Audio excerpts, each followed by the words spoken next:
Arn, when Cody was making his way to the ring tonight, he shook hands with somebody who looked quite familiar.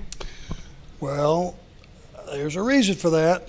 That would be my son, Brock, who is, I'm proud to say, working his way into a position to be considered coming to work with AEW.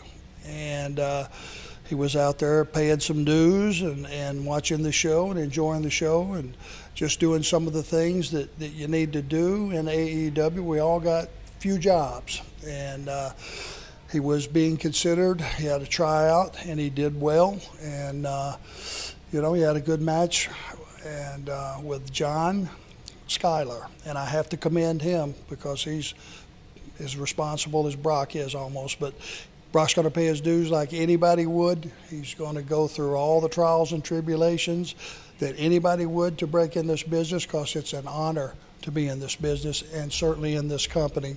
So wish him luck, if you would, and we'll see how it goes. But he's going to get that opportunity. Now we get to the match, which nobody saw really. Cody dinged his shoulder up pretty early on, and it handicapped him for the last half of the match. He did fight through it, and Lee Johnson now is going to take the flag and stick it right in the middle of the ring.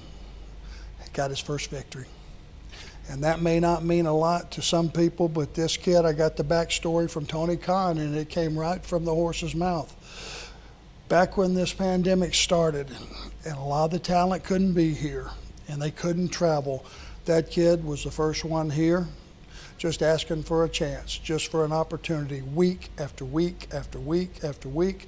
And then you started to see this kid's got talent. Not only is he driving in here from God knows how far away, which I respect, wasn't any plane tickets or anything like that. I mean, he drove here. He was here all day long until the last person left at night, and it was all because he had something to show, and the kid does have talent.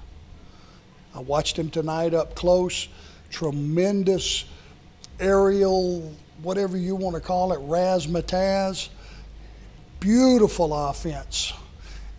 And I talked to him after the match, after getting that first big win, and I said, I'm going to give you a little bit of advice for tonight. Guys like you, I have to know two things about as a consumer.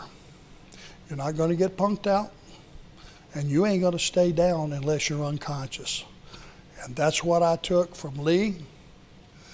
Lee's going to take some grooming. He's going to take some coaching. But I tell you what, to have lost 29 matches in a row and walk up smiling because he had an opportunity to tag with Cody Rhodes, and it wasn't about the me syndrome that we see a lot of times.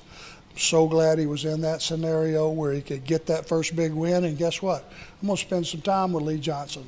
I'm going to devote some time and some knowledge to Lee Johnson. Remember that name, because you're going to be hearing it again and again and again, and it's on him to make our time together beneficial, pay off, and launch him to a different stratosphere. And I think we can do that.